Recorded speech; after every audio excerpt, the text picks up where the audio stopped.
A entidade católica apologética Centro Dom Bosco está promovendo a campanha Protestantes Voltem para Casa, com direito a vídeo em que comparam o protestantismo ao filho pródigo que saiu de casa e se deu mal, e até selo comemorativo. No site de sua editora, o Centro Dom Bosco chama a reforma de revolução e de infame episódio.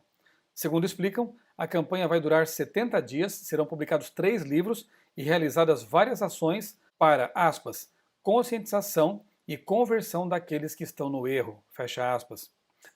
Um dos livros tem como título A Heresia Protestante. Agressivos, politicamente incorretos, intolerantes? Pode ser, mas pelo menos são honestos. O Papa Francisco também tem trabalhado ativamente pela união das igrejas, mas com uma abordagem mais sutil, mais branda e educada, como exige sua função, a despeito do fato, quase sempre esquecido, de ser ele um jesuíta. Francisco não deixa claro que os protestantes têm que retornar. Fala em união, em fraternidade, e acordos e mais acordos vão sendo assinados, algo que deixaria Lutero e os demais reformadores de cabelo em pé. Não por causa de Roma, que não muda, mas por causa dos protestantes mesmos, que aos poucos foram abrindo mão dos ideais da reforma, como sola escritura e outros. A reforma denunciou tradições e heresias humanas como as indulgências, a adoração de imagens, a exaltação da tradição acima da Bíblia, o pretenso poder humano de perdoar pecados, a veneração dos mortos, etc. Lutero redigiu 95 teses em que discordava da venda de indulgências como meio de salvação. Mas os protestantes deram as costas para tudo isso e estão voltando para a casa da mãe. O protesto acabou.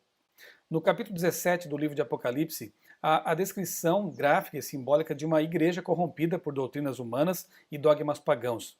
Mulher, em profecia bíblica, representa a igreja e a mulher representada ali, em contraste com a mulher pura do capítulo 12, é uma prostituta que tem filhas. Igrejas que saíram da casa da mãe, levando muito de seus ensinamentos, de suas distorções doutrinárias. Com a paulatina eliminação dos pontos de divergência, restaram os pontos de convergência, especialmente os chamados 2 grandes enganos, a santidade do domingo e a crença na imortalidade incondicional humana. Esse é o cimento doutrinário da antirreforma, o caminho para o retorno à casa da mãe. No século XIX, quando esse cenário era inimaginável, Ellen White escreveu que os protestantes dos Estados Unidos iriam estender os braços através do abismo a fim de dar uma das mãos ao poder romano e a América iria seguir os passos de Roma, desprezando os direitos da consciência. Isso está no livro Grande Conflito, página 588. No tempo dela, de fato, havia um abismo entre protestantes e católicos. Hoje, existe uma ponte bem pavimentada. No livro Eventos Finais, página 130, está escrito: o protestantismo dará a mão da comunhão ao poder romano. Então haverá uma lei contra o sábado da criação divina, e será nessa ocasião que Deus efetuará sua estranha obra na terra. Sei que isso parece loucura. Eu também achei quando li pela primeira vez. No entanto, o cenário para essas coisas está cada vez mais claro. E quando tudo isso acontecer, lembre-se do que você ouviu aqui. No ano passado, um desses documentos ecumênicos foi assinado pelo Papa e pelo presidente da Federação Luterana Mundial na cidade de Lund, na Suécia. Na época, eu estava em uma campanha evangelística na Suíça e gravei este vídeo. Olá, eu estou aqui em Genebra, na Suíça, e você vê atrás de mim aqui o muro que celebra a Reforma Protestante. O segundo personagem ali esculpido na rocha, da esquerda para a direita, é Calvino.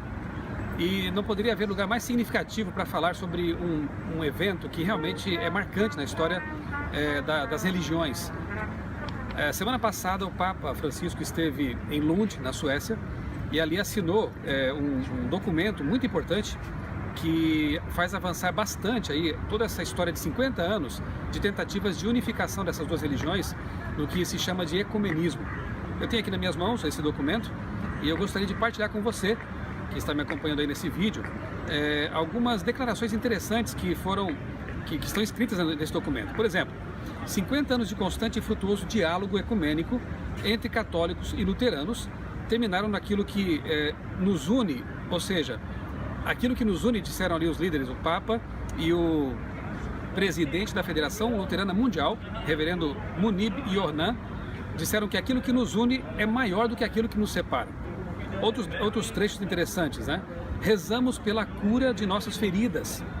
Isso me faz lembrar bastante do Apocalipse, né? Que menciona realmente feridas curadas na história. E das lembranças que turvam nossa visão uns dos outros. Dizem mais aqui: hoje escutamos o mandamento de Deus para se pôr de parte todo o conflito. Interessante que alguns anos atrás, o reverendo Tony Palmer, que era um grande amigo do Papa Francisco, faleceu até de uma forma trágica, né? Ele, que era anglicano, já vinha dizendo que o protesto acabou. Ou seja, aquilo pelo que Lutero lutou, pelo que Calvino lutou e outros reformadores também lutaram, muitos dos quais até deram a vida, acabou sendo colocado para debaixo do tapete. E as 95 teses de Lutero, por exemplo, né, foram praticamente ignoradas, e assim a união vem sendo realmente procurada, né? As religiões estão tentando se unificar a despeito das suas diferenças teológicas. Não que nós não pensemos que seja importante haver uma unidade, haver respeito entre as pessoas e as religiões. Claro que isso é importante e qualquer um cristão deveria promover esse tipo de coisa. Agora, o que nós estranhamos é que essa união seja promovida, como eu disse, a despeito das crenças, das diferenças doutrinárias e, pior do que tudo, né, a despeito do que diz a palavra de Deus. Reformadores como esses que estão aqui atrás e outros mais, eles deram a vida, como eu disse, dedicaram sua vida para pregar a palavra de Deus, sola escritura, tota escritura, não é? Sola fide, para que as pessoas conhecessem a verdade e a verdade as unissem, não a mentira, não o erro. O documento diz mais: procurando remover os obstáculos ainda existentes que nos impedem de alcançar a unidade plena, Cristo quer que sejamos um só, para que o mundo possa acreditar. E aqui eles mencionam João 17, texto em que Jesus realmente fala da unidade, mas como eu disse, a unidade em torno da verdade. Cristo também disse: e haverá um só rebanho e um só pastor. Cristo é a verdade, a Bíblia é a verdade, e as pessoas deveriam se unir em torno dessa verdade, abandonando seus erros teológicos e doutrinários. Desejamos ardentemente que esta ferida no corpo de Cristo seja curada. Outro reformador que certamente se oporia a esse movimento de retorno à casa da mãe é João Calvino. Aquilo que Lutero fez na Alemanha, Calvino realizou na Suíça. Eu estou aqui em Genebra, na Suíça, cidade na qual viveu o reformador João Calvino, um dos grandes nomes da Reforma Protestante. Aqui atrás de mim você pode ver o Museu da Reforma Protestante, local onde estão ali documentos, fotos e móveis, utensílios também dos reformadores, muitas informações interessantes sobre essa época importante da história do cristianismo. Aqui ao lado você pode ver a catedral protestante, onde Calvino algumas vezes também pregou durante os cultos que foram realizados ali. A grande lição que eu posso tirar ao visitar esses lugares aqui tão significativos é de que é muito importante as pessoas terem liberdade de culto. Uma das lutas que os reformadores tiveram foi justamente para que as pessoas pudessem ter a Bíblia na língua delas e também pudessem ter liberdade para cultuar Deus segundo os ditames da consciência de cada um. Só que a Reforma Protestante não deveria ter terminado no século XVI. Esse espírito de que a Bíblia deveria ser a única regra de fé e prática deveria prosseguir. Os reformadores protestantes redescobriram a grande verdade de que a salvação é pela fé, unicamente pela fé. Eles lutaram contra as indulgências, contra a ideia de pagar pelo céu, lutaram também contra a ideia de que Deus é uma entidade punitiva que está ali querendo apenas castigar as pessoas, e libertaram muitas pessoas para crer num Deus misericordioso e que leve em conta a fé das pessoas, a confiança que elas têm na graça salvadora para serem salvas. Esse mesmo espírito deveria caracterizar as pessoas que vivem também no século XXI, ou seja, usar a Bíblia como regra de fé e investigá-la, deixando de lado, quem sabe, seus preconceitos, suas pressuposições, seus dogmas religiosos. Buscar na Bíblia a verdade que salva. A coragem e o amor pelas Escrituras manifestados pelos reformadores devem continuar ardendo no coração daqueles que hoje em dia procuram viver o verdadeiro espírito da reforma, amando a Deus e a verdade, custe o que custar. Tive o privilégio de visitar Worms, no sudoeste da Alemanha, e conhecer o local em que, 500 anos atrás, Lutero teve que defender corajosamente suas convicções diante das autoridades.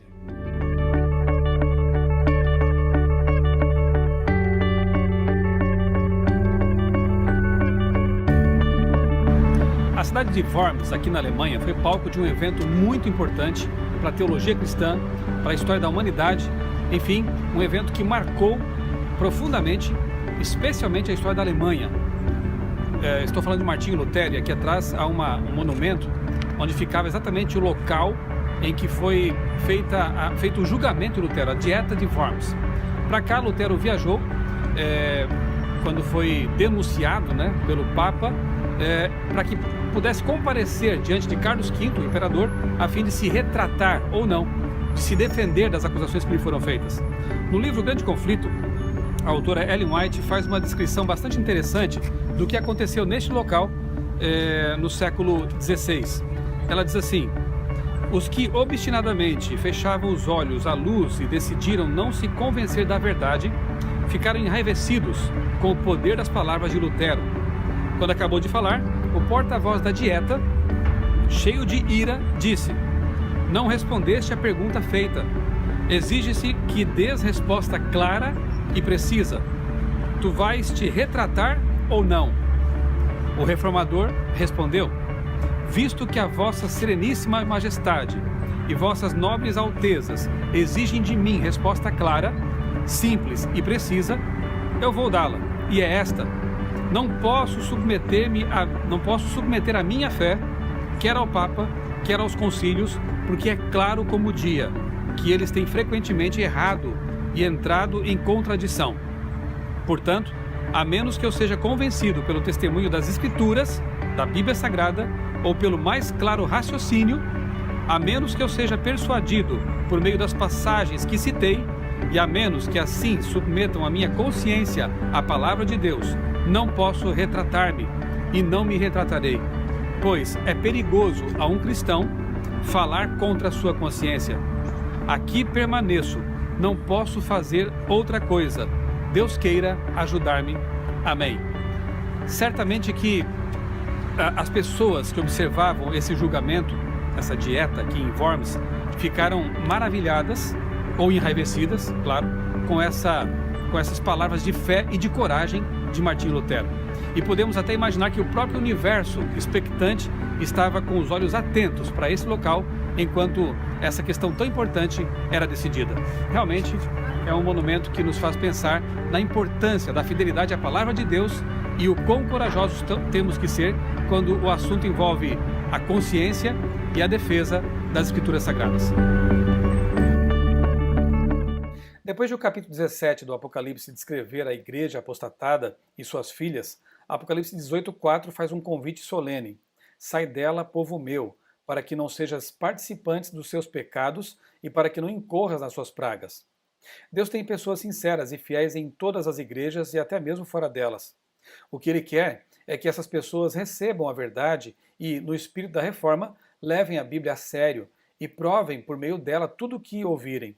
Uma vez compreendida a vontade do Senhor, que se unam no aprisco de Jesus ao único rebanho que pertence a Ele.